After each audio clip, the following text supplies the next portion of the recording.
প্রিয় শিক্ষার্থীরা, আজকে অনলাইন ক্লাসে সকলকে স্বাগত জানাচ্ছি। কেউ যদি SSC higher mathematics second paper অর্থাৎ অধ্যায়টার নাম হচ্ছে বহুপদী এবং বহুপদী সমীকরণ অধ্যায় ছিল আমাদের 4 মূলত। এটা হচ্ছে ত্রিঘাত সমীকরণ। এই অধ্যায়টা সাধারণত গেলে বিভিন্ন বহুপদী সমীকরণের মাধ্যমে আমাদের ব্রেনটাকে হ্যাক করে ফেলে বা সমস্যার মধ্যে পড়ে বা কনফিউশনের মধ্যে পড়ে।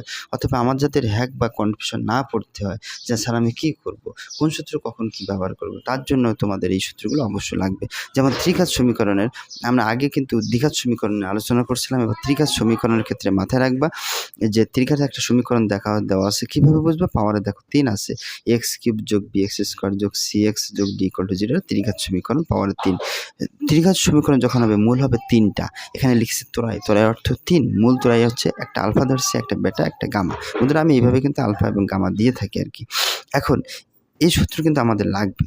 অনেক সময় অনেক শিক্ষার্থীরা কনফিউশনে পড়ে, স্যার কোথা থেকে আসলো? আমরা 3টা যোগ করবো, আলফা বেটা যোগ গামা, এটা যোগফল আমরা সূত্র জানি -b ভাগে, এটা সূত্র। আর এই 3টা যখন করবো আলফা বেটা, বেটা গামা, মানে একটার সাথে একটা চক্রা করে ঘুরবে, একটার সাথে এটার সাথে এটা, আবার এটার সাথে এটা, এটার সাথে এটা ঘুরবে আর কি।